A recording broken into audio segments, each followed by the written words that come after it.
Okay, so I have an unpopular opinion. I miss the oversaturation of World War II games that we had in that post-Saving Private Ryan era. Well, I guess that's not quite the hot take that it used to be, since the industry radically overcorrected and gave us like 2 generations worth of modern combat games, but still. OG Call of Duty, Brothers in Arms, Battlefield, Medal of Honor, some of the all-time classics were born in that small window of time. But an unfortunate byproduct of this oversaturation is that some games got lost in the fold, swept away in the mass sea of lookalike World War II games. One of those games is a 19-year-old Xbox 360 title called The Outfit.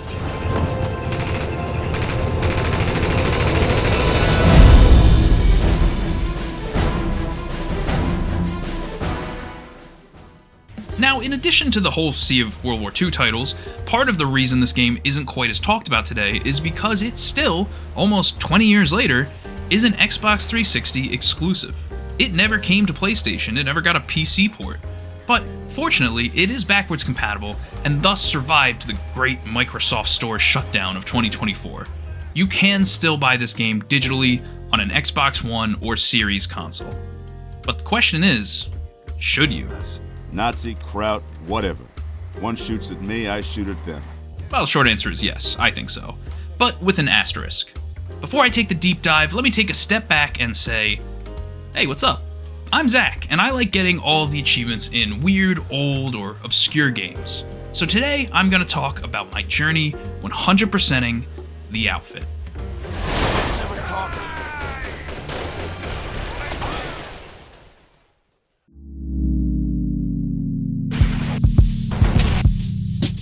While it's not technically a 360 launch title, The Outfit released only 3.5 months after the console, so it has a sort of turn-of-the-generation feel, both mechanically, but also graphically. Look, I don't like to harp on games for graphics, especially older ones, but The Outfit's character models are just... they're just straight up ugly at times. Like, I kept getting distracted counting the edges on the rim of this guy's aviators. It's really only super noticeable in cutscenes where you see the models up close. Like, it sort of reminds me of an RTS. You know, it looks fine when the camera is pulled out 100 yards above the battlefield, but then you get up close and the models are bulky and awkward looking. There's also a really short LOD range, so anyone more than like 100 or so feet away, they look like mannequins. And this wouldn't be super noticeable back in 2006, since and I assume most people, were still rocking standard def CRTs, but it is pretty jarring on a modern display. This all makes sense for an RTS, where units need to be silhouetted and identifiable from a distant perspective, but wait, who developed this game? Relic developed The Outfit. And they also made Company of Heroes, which came out, only 6 months later? And that was a World War II RTS. Now, I'm not really taking shots at Relic here. I have no qualms if they actually did kind of reuse assets. I'm not one of those people who gets upset over that sort of thing, especially since both Company of Heroes and The Outfit are great games. It could just be coincidence, you know, same concept artists, same 3D artists making 2 World War II games basically at the exact same time. It's not exactly a scandal that they would look similar.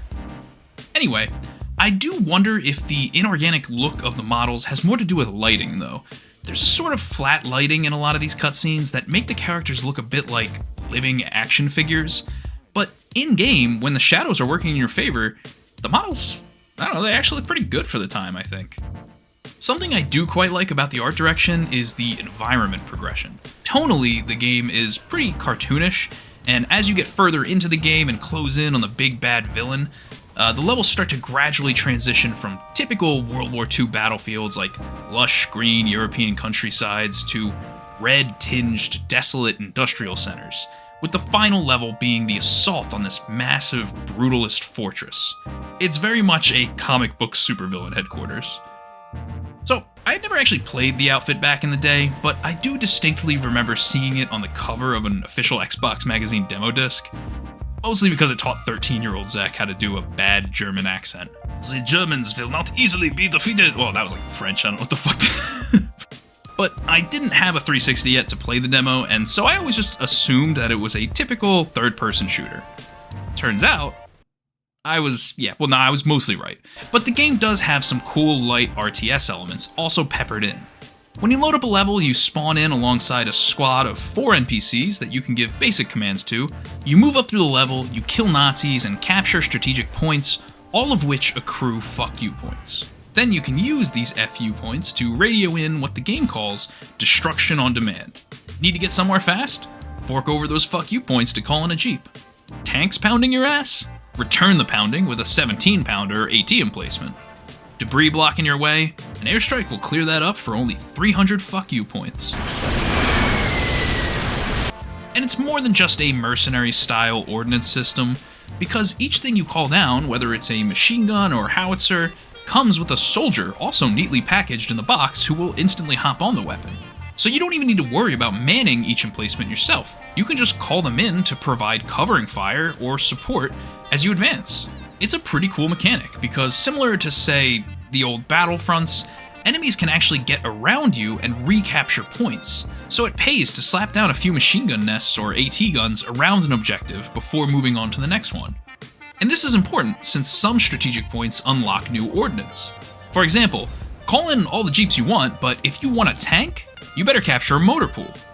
No airstrikes for you until you claim that radio tower. Have fun ricocheting every shot off that Panzer with your dinky little 37mm AT gun. Better capture an armory so you can call in the big boy cannons. You get the idea.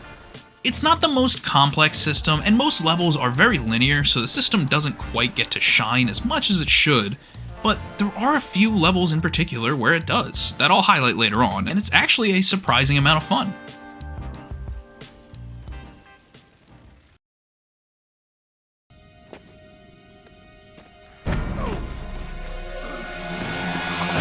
Oh, fuck. I can't believe you've done this. So, the game begins with a silly little chase scene that sets the kind of lighthearted tone of the game. Even though I counted this as a post-Saving Private Ryan era game, this is not trying to emulate that tone in the way that, say, Brothers in Arms did. This game feels a lot closer to the pulpy World War II action flicks of the 50s and 60s than it does the gritty, horrific depictions of the war that you started seeing crop up in the following decades. Or, to put it succinctly, this is less Band of Brothers, more Dirty Dozen. The 3 protagonists make up a special task force known as the Outfit. Or at least I assume that's what they name themselves. It's never really mentioned in-game. But anyway, the group is led by Mr. Aviators, aka Captain Deuce Williams. He's your typical grizzled, no-nonsense veteran with a burning hatred for armored vehicles. I mean, he doesn't even bother with a rifle or SMG. He only rocks a bazooka and a big .45 revolver. Deuce is voiced by the iconic Robert Patrick of Terminator 2 fame, though you might know him more recently as Peacemaker's dad. I saw you come out of your mother's cooch. I should have slit your throat then and there. Come on, Dad. Then there's Tommy Mack, who looks like a G.I. Joe action figure come to life. His entire characterization revolves around being horny for French women. You're single? Soldier. Standing down, Chief. He's your anti-infantry assault specialist with an SMG and a flamethrower, and he's voiced by Ron Perlman, who, while I do love... Now that is one motherfucking fine-ass pussy-mobile motherfucker. Is a little distracting in this game since he doesn't even attempt to do anything with his voice. Like, Tommy speaks and all I hear is Ron Perlman. What about the letter? Maybe that'll tell us something. Sure. You want to go get us an Enigma machine to decode it? Oh, yeah. I guess that's an issue, huh? And then there's,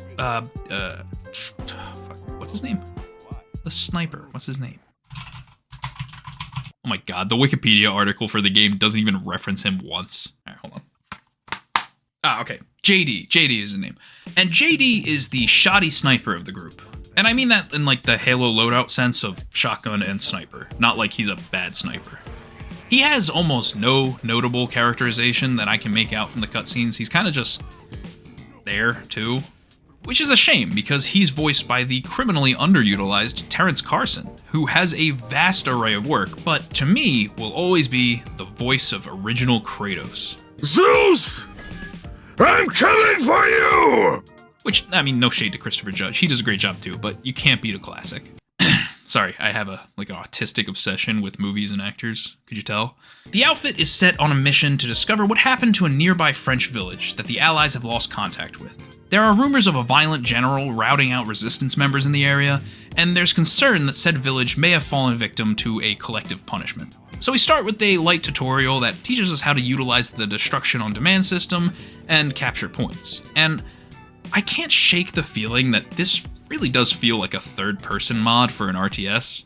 I don't mean that in a necessarily bad way, it's just the way that guns and enemies are not super accurate, so you really have to rely a lot on superior firepower and utilizing emplacements and vehicles, even down to the way enemies group up and move in tandem while providing each other covering fire. It reminds me so much of infantry squads and how they move in Company of Heroes. It's not a bad thing, it's just an observation. Eventually I reach this part of the game where I need to call in an AA gun to fend off a strafing run, and the game pops up this message that says medal opportunity. Shoot down 5 Stukas. These medals are pretty much all of the achievements in the outfit. Each level has 2 different medal opportunities, which are functionally just challenges that get you achievements. If you fail any of them, you can always go back through level select to mop them up, so none are completely missable, but some are kind of hidden, and there's one that's timed, and that's very annoying. You can always make a manual save right after the opportunity appears, just to be safe, but you really don't need to. For example, the first medal here is for shooting down 5 Stukas, and I managed 14. Later on in the mission, after I get a tank, I receive a medal opportunity to protect some paratroopers. They drop in groups of 5, and only 4 need to survive from each group. It sounds harder than it is, considering you're in a fucking Sherman. Or at least what I assume is supposed to be a Sherman. I'm a history buff, but I'm not really that into tanks, so I don't know. World War II tank heads, sound off in the comments about what these vehicles are, because the manual literally just calls it a tank. Anyway, I just slapped myself in front of them to tank all the small arms fire, and I didn't even think about the pun there. I'm in a tank tanking the small arms fire. No, anyway, I got the combat aid achievement for protecting these guys. At the end of the level, I took the objective secure the church entrance a little too literally and got out of my tank because I thought I had to go inside the church. And by the time I realized my mistake, it was too late. I desperately mashed X to get back in my tank, but apparently there's no input buffer, so mashing X just had me get in and then immediately get out of my tank just in time for a German cannon car to turn me into, I don't know, coal? What is that supposed to be? Well, it turns out death means next to nothing in this game, and you can just respawn at any capture point that your faction owns, without anything resetting or respawning. I spawn back in, call in another tank, and finish the job. Only for the church to explode anyway, and apparently with the entire village inside. That is, the entire village, except for this priest. Father Francois, who loves his country so much, it's literally in his name. He tells you that everyone in the village was rounded up into the church and killed by the evil Nazi general, I guess that's kind of redundant, by the Nazi general Hans von Beck. So we have our antagonist. The mission ends and, hey, look at that, completing the medals actually unlocks new weapons. It's always nice when achievements have tangible rewards attached. Mission 2 begins with Deuce explaining that von Beck is a general in the Wehrmacht, and that there's a rivalry between the Wehrmacht and the SS, which is historically accurate to an extent. The SS and Wehrmacht were distrustful of each other, and they did bicker over resources, but they didn't butt heads quite to the extent that, say, the Imperial Japanese Navy and Army did. They weren't undercutting each other, and they certainly weren't at each other's throats in the way that we'll see in this game, but it's a cool detail nonetheless. Anyway, Father Francois mentions that von Beck sent a small detachment of troops to another nearby village, so the outfit sets out to see if they can gather intel on his whereabouts. Or, apparently according to the loading screen, von Beck is there at the village. I don't know, it doesn't matter. In this mission, one of the medals is to destroy all 8 searchlights. None of them are particularly well hidden. I was just a dumbass and accidentally completed the level before finding them all, so I had to go back after I beat the game to mop up this achievement. I also missed the second medal on this mission to destroy the enemy troop car because I was looking for, a car, not a train car, which it turns out is what they meant. I learned on this mission the importance of not immediately forgetting where you called in some ordnance. I also learned that the driving controls are pretty ass. I mean, they're fine in open areas, but any tight squeezes are kind of a nightmare. The best way I can describe it is, imagine Halo 1 Warthog controls, but 10 times worse. Towards the end of the mission, you get to use a crocodile tank, which is sick, but apparently the flamethrowers like level buildings and do a ton of vehicle damage too in this game, which I feel like is the antithesis of every other game where flamethrowers are like solely anti-infantry, but this is somewhat historically accurate. Crocodile tanks were mostly utilized for assaulting bunkers. Apparently, after witnessing just like the first ranging shots of a crocodile tank, Germans would hop out of their bunker to surrender. It was a very effective psychological warfare weapon. Now, would they topple entire buildings like they do in this game? Probably not, as we know, something, jet fuel doesn't melt. Anyway, but it is cool that they are introduced as a tool for tackling entrenched buildings. That is somewhat accurate. The mission ends with a cutscene further establishing the cartoonishness of the plot, with the introduction of another antagonist, the SS General Victor Mortar. Yeah, the villain of this game is a genocidal SS commander named General Murder. Complete with dominatrix female Nazi trope as his bodyguard, by the way. Man, that trope continues to follow me, huh? Mortar and Von Beck have a verbal sparring match, and then it cuts back to Father Francois saying a prayer over a dead Nazi? And also telling us not to trust the French resistance. Yeah, the mental alarm bells should be going off around now. Need I remind you that he was the only one of his village that wasn't rounded up and burned alive in that church? Mission 3 has you clearing a path to the resistance leader through a small fishing village. When I got to this big crane in the harbor, I hopped on these AT guns and a metal opportunity popped up about a German convoy set to arrive on the other side of the river. You had to destroy at least 8 vehicles in the convoy, which it's not really that hard on your own, but it doesn't hurt to have some help. And if you aim at the other AT guns here, you should get an option to reinforce with A. Doing this will actually call in a soldier to man said emplacement, and you can do this with any emplacements, including German ones.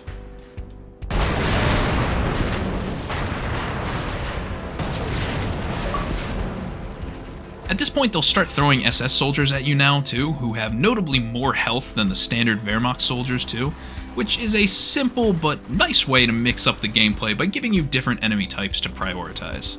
The second medal on this level is for destroying all of these Golden Eagle statues, which actually is a fun way of showing the player how destructible the environments are, because the first one you see is behind a destructible wall. The first 3 are all within eyeshot of each other, and so are the last 2, so you really have to be blind to miss these. Eventually, the team makes contact with the only remaining resistance member. Fucking Mac over here can't keep it in his pants. I'm Williams. Call me Deuce. Adrienne. Any last name? Of course. About half a German division just came through here. Thomas McIntyre. Mac for short. This your village? No. You're single? Soldier. But it's actually a good thing he didn't get sent to horny jail, because it's his boner that leads him to discovering part of an encoded message in the rubble. But unfortunately, we'll need an Enigma machine to translate it. The next mission is one of the best in the game because it feels the most sandboxy and highlights how fun these strategy aspects of the game can be. It starts out simple with you assaulting a radio tower, armory, and motor pool, all the while fending off German reinforcements who arrive via a rail line that passes right along each of these objectives. And the rail line fortunately crosses over a bridge, and once you capture the radio tower, you're now able to call in airstrikes. So, if you want to stop the counterattacks on your strategic points, you can use an airstrike to destroy the bridge and cut off their reinforcements. Before I did that, however, there is a medal opportunity. I followed the trail to the right of the bridge and found a stranded tank crew, and escorted them to safety for a medal. After blowing up the bridge, your strategic points are safe, so it's time to take the town proper. After clearing the Nazis out of the town square, you need to defend it against an onslaught of paratroopers. And I really feel like this is where the game shines. You have to identify choke points and kill zones and set up machine gun emplacements and AT guns to cover every avenue of attack. Up to this point in the game, I was really only using my FU points for fun, but this was the first and unfortunately one of the only times that I felt like I actually needed to use my FU points. The attack comes at you wave after wave after wave. It reminds me of, well, not to beat a dead horse, but it reminds me of the iconic Carrington defense mission in Company of Heroes, where you need to hold out for like 30 minutes against an onslaught of German forces. Man, Relic fucking rules. Well, sometimes they do anyway.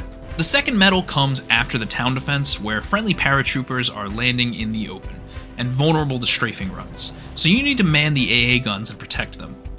There are a couple AA guns already there, so I just called in reinforcements to man them for extra help, and even called in some extra emplacements using my FU points.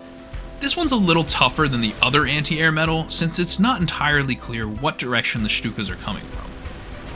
The mission ends with the plot twist that we all saw coming. Father Francois was a Nazi collaborator all along! And the Nazis are now moving to massacre the town of Whoaaaa, which is Adrian's hometown. Also, this is kind of a minor nitpick. I know this game is far from historically accurate, but seeing a German officer with a beard is so strange and jarring. Like, historically, only Gebirgsjäger and Kriegsmarine were permitted to grow beards. And I'm not alone here. Apparently, General Mortar holds the grooming standard to a high degree, too. The next mission is kind of the opposite of the last mission, but it's still actually pretty fun. It's incredibly linear, but the linearity really works here. The Germans are heavily entrenched in Whoaaaa, and artillery is demolishing what little cover you have. So you really need to slowly move up this single lane, inch by inch, dropping machine gun emplacements and AT guns as you move to solidify your hold. It felt a bit World War I-ish in the sense of having to fight tooth and nail for mere meters of land. Eventually you reach this strip of road that is a kill zone for mortars and artillery, so you need to load up a fast vehicle and essentially speed through it as quick as possible before they can zero in. Unfortunately, I am innately bad at driving in games. Oh no, I just had a feeling that you were gonna drive away without me, like it's... but you didn't, and it made me feel special. Oh, what the fuck's that? My arms came off! I didn't say anything and he made a noise. And I evacuated before the explosion fucking... Ryan, the car's on top of you! This combined with the poor vehicle controls, it took me a few tries. Eventually, I just opted to hijack a German armored car to brute force my way through. Did I mention that you can hijack vehicles in this game, Halo style? That'll become relevant in a second. After that section, I headed to the right up this hill for the first medal to protect the allies that were sent to take the armory. All you gotta do here is kill all the enemies to pop the achievement. After capturing the motor pool, there's a group of engineers who somehow managed to get themselves and their tank trapped between these walls. I'm not sure how that physically happens, but smashing through the walls starts the next medal opportunity, which is to capture a Panzer. This is one of the tougher medals for sure. See, at the very end of the mission, almost like a boss fight, a Panzer smashes through the wall, and man, this thing's powerful. I try to jump out and hijack it when it gets close, but yeah, that does seem to be the best strategy though. Use a tank of your own as a battering ram to get close, and then hop out and hijack it, but, well, it's easier said than done. I just kept trying and hoped that I didn't run out of FU points to keep calling in armor. With Adrian saved, the group continues their hunt for Von Beck. They still have that encoded message, so the next plan is to assault a U-boat dock so that they can steal an Enigma machine, which is based in reality. Many U-boats did carry Enigma machines and corresponding ciphers. Pretty famously, the German sub U-559 was damaged by depth charges while in the Mediterranean. The crew failed to scuttle the sub properly, so when they abandoned it, it didn't immediately sink. So Royal sailors were actually able to board it before it foundered and retrieved some Enigma key setting sheets, which ended up being instrumental in breaking the Enigma code. Or at least the U-boat Enigma system. Sorry, if you watch my Jericho video, you know how much I love to obsess over stupid historical trivia bits in games. After fighting our way through some coastal villages, we end up on this ridge overlooking the sea. I should have made a save here because there's a medal for using these AT guns to sink these oil freighters. Problem is, if you're too slow, they just kinda leave. Like, they never come back around either, so I actually whiffed this one and had to come back later with level select. Fortunately, the U-boats do not have the good sense to leave and will just sit there at their docks as you hammer them from this lighthouse for the level's second medal. Unfortunately, drunk off the victory of sinking those subs, I accidentally drunk drove my tank off the cliff while trying to leave the lighthouse. Wait, weren't the Enigma machines I needed on those U-boats? Like, why did I just sink them? Whatever. The other objective is to retrieve the codes from this officer, so...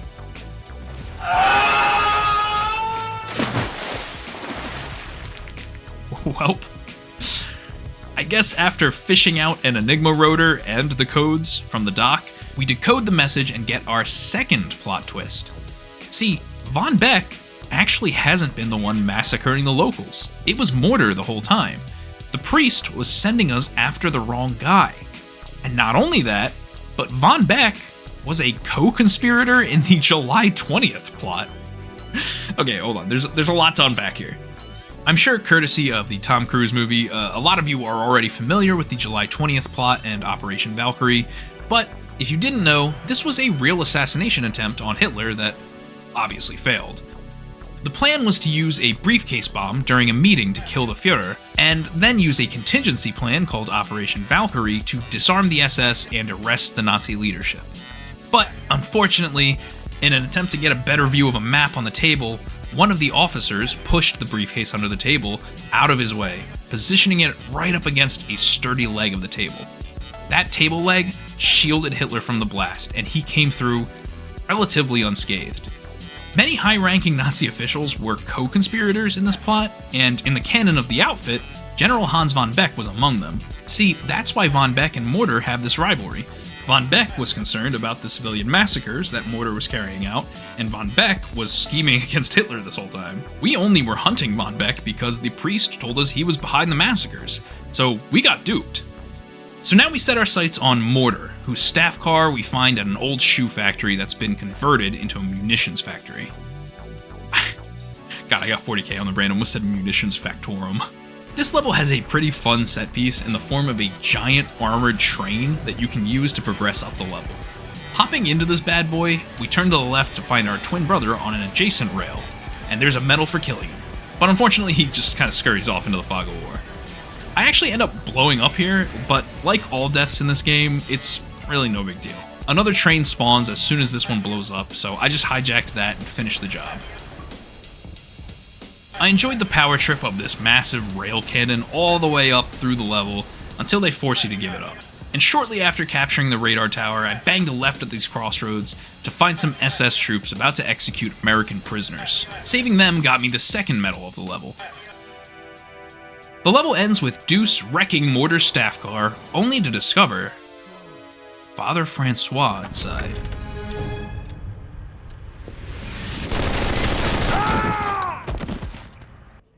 Don't worry, sir. We've got you. Forget it. I'll slow you down. We're not leaving you. Go, damn it!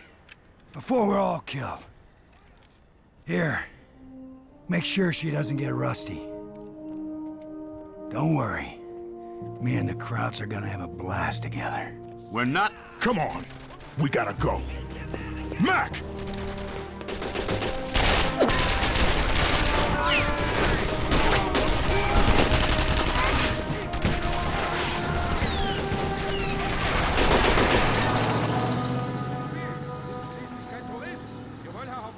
We know you are hurt.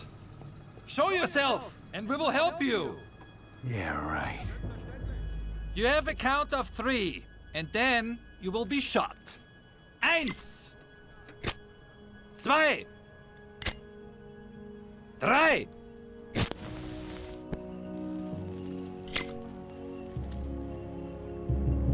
really should quit smoking. I hear it's bad for your health.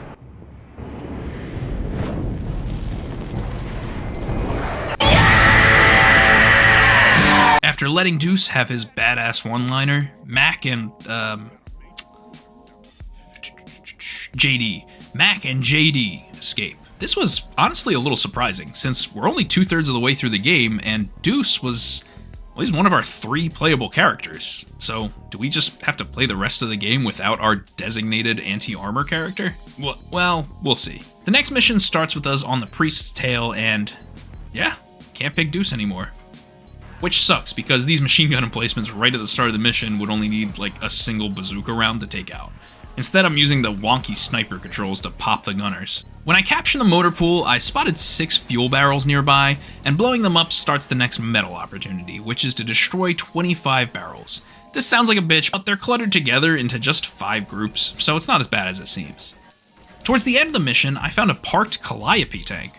These are basically just standard Shermans, but with a giant rack of rockets glued to the top. These seem like military fiction, but they did exist, though they were barely used in the actual war. They were originally supposed to be used as bunker busters for the beaches on D-Day, but the rocket launcher attachments made the tanks too top-heavy, which made them difficult to transport overseas. They weren't actually used in combat until March 1945, only a mere 2 months before the war in Europe ended. So this monstrosity of a tank isn't Relic taking historical liberty, and man, does it wreck. This really highlighted how OP even just the standard tanks are. Like, the entire gameplay loop of this game really does revolve around play through the level until you capture a motor pool, call in a tank, and then trample the rest of the enemies on the map. If the tank gets damaged, all you gotta do is hop out for a second and tap A to start repairing it, and then you can hop right back in while your health bar replenishes. At this point, you need to defend the allied AT guns from an onslaught of enemy tanks for metal, but it's kind of a joke. Enemies would arrive via this road, so I literally just parked my Calliope in front of it and held the right trigger for a few minutes. God, this thing fucking rules.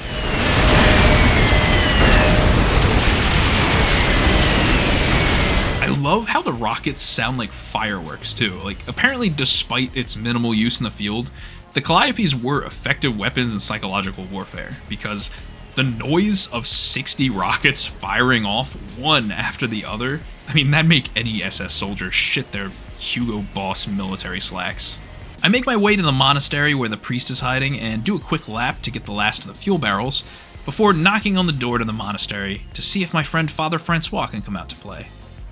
In a karmic twist, Deuce's favorite low-poly revolver puts Francois down for good. Adrienne tells us where Mortar's secret supervillain hideout is and a train line that will take us there, so we set out to settle the score for good. As soon as the mission starts, I saw this field of AT and AA guns. First medal here is another one of these stupid Stuka defense missions. This one's actually pretty tough. You need to shoot down the planes really fast before they destroy any of the AT guns. But thankfully, since it's at the beginning of the mission, it's nothing a cheeky little mission restart won't fix. Wait, does that say Howister defense? Eventually, you reach the train to Mordor's mountain lair, not to be confused with the mountain lair of Mordor, but quickly are surrounded. Just as the heroes are ready to go down fighting, one final plot twist plays out, as you are saved by the Wehrmacht. Yeah, Von Beck and his men have defected to the Allies, and is also now a playable character, replacing Deuce. Alright, this is getting dangerously close to perpetuating the clean Wehrmacht myth.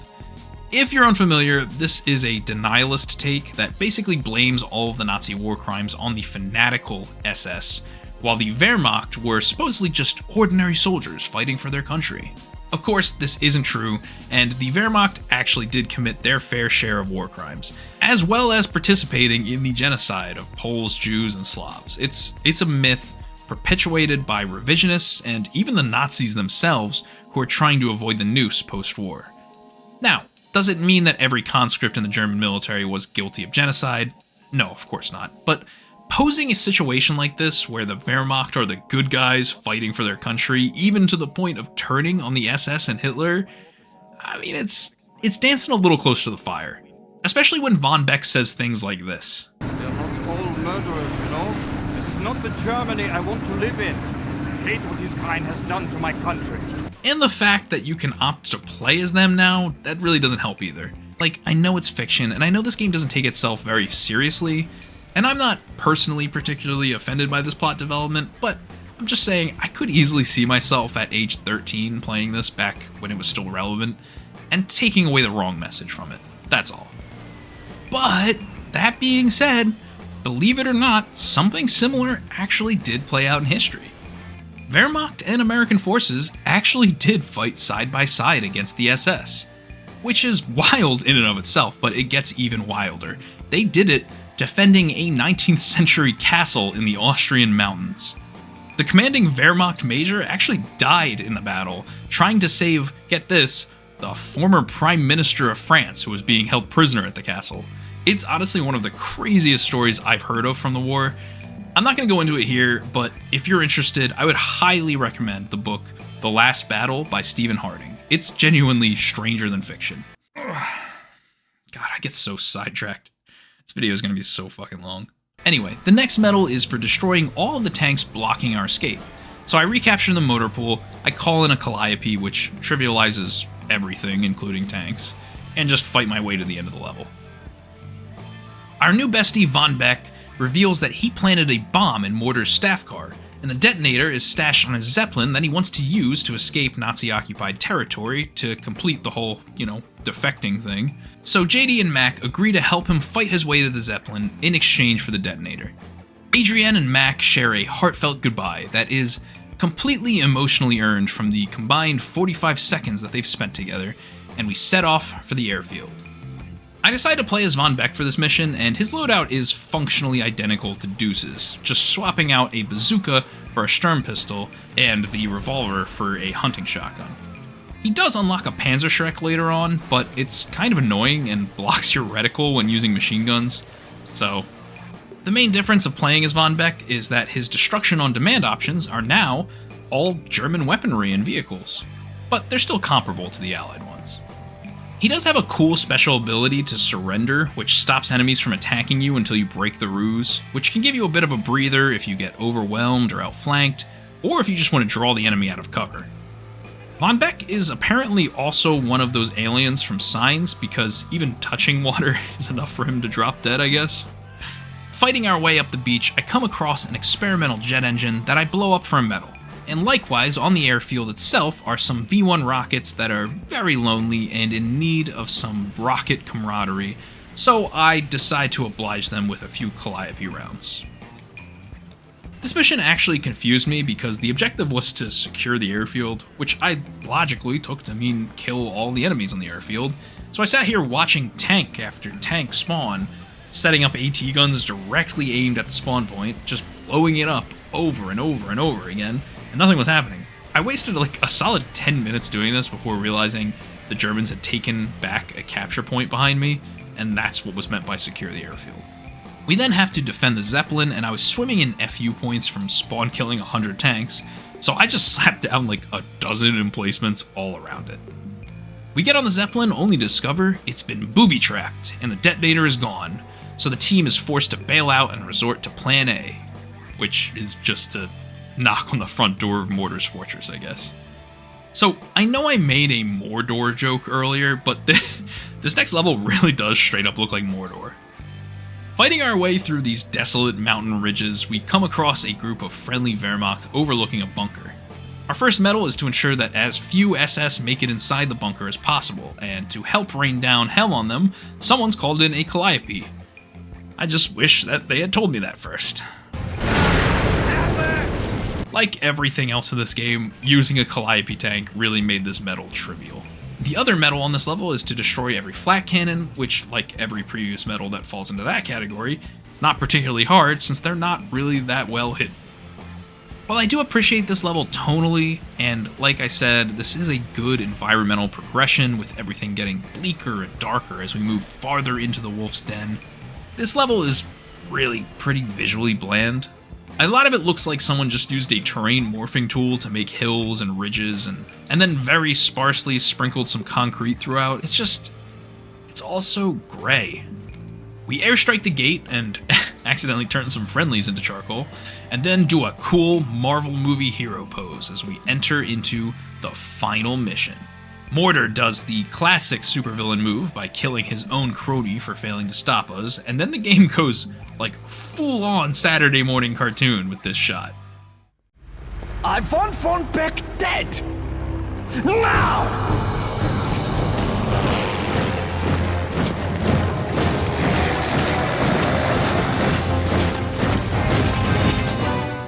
So for a final mission, this is actually a pretty damn good one. Like all great final levels, it's the culmination of every mechanic you've learned up to this point. You have to fight a literal uphill battle against hordes of infantry while countering emplacements and armor and utilizing the destructible environments and stretching your FU points as far as you can. The color palette of the map is foreboding and ominous, and Mortar's Fortress is looming over all of it. I took a quick detour on my way up the mountain and found a radar dish that needed exploding for a medal, and then finally made my way onto the armored train. See, for this final set piece, you have to drive this train up around the ascending tracks to the summit of the mountain, all while blasting or crushing anything you find in your way. It's one final power trip before the finale. At one point, you'll overlook the airfield that you had just fought tooth and nail for under assault by paratroopers. Stopping to defend the airfield gets you your final medal of the game. At the end of the track is a railway artillery cannon, and after pushing it into position, you are treated to genuinely one of the silliest endings in gaming history.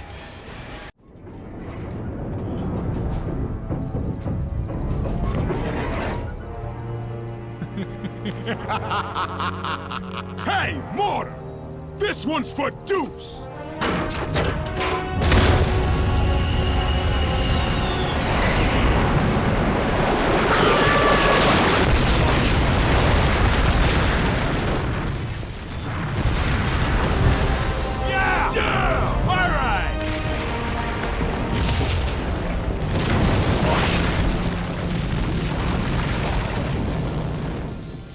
Yes, all of our heroes get the happy ending.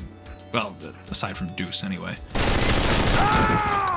Von Beck formally surrenders to the Allies, JD gets a nice shiny medal, and Mac gets the girl. Oh, and then in an after-credit scene, they fuck in a Nazi Zeppelin. That's great. Now just pull back on this. Oh, Mac! Okay, so where does that leave us achievement-wise? Well, for the single-player achievements, that's it. Actually, we're completely done. But unfortunately, this game has multiplayer achievements. And you can take a wild and crazy guess just how active the multiplayer is for this 2006 360 exclusive. So I prayed to the achievement gods, and they answered my prayers in the form of sending me their champion, Girthpig. Girthpig was all I needed, since every achievement can be done with just 2 players. In fact, almost every achievement could be done using the same strategy. The achievements all say to do them in ranked quick matches, but that's actually a lie. You can do them in ranked custom matches too. The only thing is, with custom matches, they don't contribute to the leaderboards, so you can't track your progress for these achievements. You kind of just have to guess how far along you are. The other thing is, a lot of these cumulative achievements don't kick in until you've played 20 matches too. Which makes sense, because there are achievements for like lifetime accuracy, so you should have to play at least 20 matches before you qualify for that achievement. So the first achievement I went for was one for actually being shit at the game. It's like an anti-achievement, I'm not really sure what they were going for here, but it's for having an average lifetime less than 30 seconds. So I just kept spawning and then killing myself until I hit the 20 match required for these to start counting. After that, I used one strategy for like 6 or so different achievements. I found the smallest map, I captured the armory so I could call in the best AT gun, and then I just had Girthpig drive his Jeep within range of it and blew it up. Over and over and over and over and over and over. Over the course of a bunch of matches, this got me achievements for accuracy and for score and fast kills. It also contributed towards 1,000 infantry kills, since Girthpig's squad mates were all stacked up in those jeeps, and also helped me towards the 500 victories I'd eventually need. Eventually, after landing the 200 vehicle kills achievement, we swapped gears and Girthpig started calling a bunch of cheap machine gun emplacements that I would call in airstrikes on to get my 250 emplacement kills. And while doing that, I also got my 1,000 infantry kills from the guys that were manning the machine guns. One match, I just hopped into a jeep as soon as it started and rushed the enemy spawn, which got me an achievement for Lightning Victory.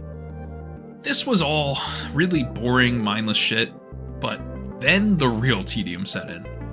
500 victories. It isn't that bad since Girthpig would just join and immediately quit, resulting in a victory for me. But the lobby system for this 19-year-old game is kind of buggy, and a lot of the times one of us would have to quit back to the menu to reset the multiplayer so that we could see each other's games. It wasn't as quick and efficient as I was hoping, and not to mention this whole time Girthpig would get kicked from the match after like 5 to 7 minutes, so we were constantly restarting. It's just not fun. I don't think I'm alone in saying I really fucking hate multiplayer achievements for this reason. But on the bright side, I did get through like 2 whole seasons of Reacher while I was doing this though. I mean, that show fucking rules. Check it out. It's about a 6'5", 280-pound hobo who like wanders from town to town killing people. And he's also got like a genius level IQ for some reason. But now that plan is gone to too, because I got one of you running around out there. Where is she? You seem upset. Right, sorry. Anyway, Reacher's just way more interesting than this. The 500 victories and then the subsequent 200 losses are just a test of patience. A very, very tedious test, but it's really up to you how much you value your time. Unfortunately, I'm one of those achievement hunters who gets off on 100%ing games, not getting individual achievements or just amassing gamerscore itself. I don't really give a shit about gamerscore. So, I guess I gotta do it. Oh, hey, future Zach here. I know I said I was determined to 100% this game, but this 500 victory achievement is just too much. So after a while, I started doing ranked quick matches with Girthpig instead of custom matches, so that way they would actually track on the leaderboard, and that way I could at least get a ballpark of where I was at. I've quite literally spent this entire day, at the moment that I'm recording, it is 8:30 p.m. I've spent the entire day going for that 500 victory achievement, farming it, and I ended up at 174. And that's just the leaderboard count. You know, all the victories that I got prior while doing the other multiplayer achievements, they also get added onto this. And yet, I realized that since there's an achievement for 200 losses, and Girthpig didn't even pop that achievement yet, that meant my total was probably only sitting at around the 190 mark. So 190 victories over the course of a full day? Not even a full working day. I mean, this is like 12 hours here. Dude, I watched 4 feature-length films while mindlessly queuing matches for this, and I'm still not even halfway! And then I gotta do the inverse of that and rack up 200 losses? Like, no, I'm sorry, fuck no. My time's more valuable than this. It wouldn't be as bad if I didn't have to fully restart the game like every 3 or 4 matches because it would just freeze. And on top of that, the 360 servers are so wonky these days that sometimes I'd sit down to farm and just not even be able to log in. Like, no, sorry, just no. So on that note, I'm finished with the 2006 Xbox 360 title, The Outfit. So, I'm going to throw it back to original voiceover Zach, you know, me before, when I still had hope that I could 100% this game, before I was beaten down by reality. So yeah. So, back to the question in the beginning of the video. Would I recommend The Outfit? Yes, but with an asterisk. The asterisk being, unless you want to go for the 100%. The multiplayer achievements are a complete drag, even if you can summon your own Girthpig or double box it. It still is such a slow-moving, repetitive slog.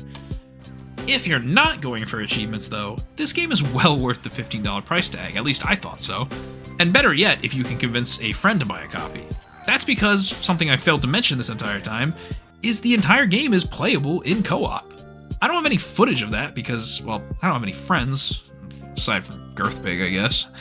But I can only imagine, with the wonky driving physics and the general chaos of this game, how much fun playing in co-op must have been, especially back in 2006 when games like these were still pretty few and far between. Like, to give you an idea of how long ago we're talking, there's an ad in the back of this manual for the very first Saints Row game. God, those were better times. The entire game is very campy, but in a fun way, and the actual gameplay is a creative blend of action and strategy. It's not lived fully up to its potential. Too many levels were simple, linear, straight shots from objective to objective to make the destruction on demand system really shine like it could have. But the few levels that were more open felt incredible. Relic went on after this to start the Company of Heroes franchise, which I firmly believe is one of the best RTS games of all time. Well, the first game at least. They also, before the outfit, made the first Dawn of War game, which was kind of the blueprint for Company of Heroes. Actually, with the exception of the beloved first Space Marine game, the outfit was the only non-RTS game that Relic has ever developed in their almost 3 decades in business. And what a game it was. I'd love to see them experiment more with genres in the future, but if they're dead set in making RTSs for the rest of their existence, I'll take that too, because, I mean, Age of Empires 4 ruled. So, if you made it this far into the video, thank you so much for watching. Please, leave a like if you could. I'm still a very small channel, so even just a couple likes goes a long way in getting the algorithm to pick up these types of videos. I really thought this would be like a 20-minute video max, but then when it came to writing the script, I got a little carried away with all the rabbit holes and the silly details, but people really seem to like that detail-oriented content from my Jericho video, so let me know your thoughts on the outfit down below in the comments. Did you play it back in its heyday? If you did, how was the multiplayer scene? Because it seemed really fun from all the boosting I was doing in it. And if you didn't play it, what's your impression of the game? The cartoony World War II aesthetic reminds me a bit of the cancelled Brothers in Arms games, that like Furious 4, which I mean, thank God it was cancelled, don't get me wrong, but still, it's a fairly unique style, a cartoony World War II game, I don't know. Anyway, until the next one, I'm out. Scheiße. Nein.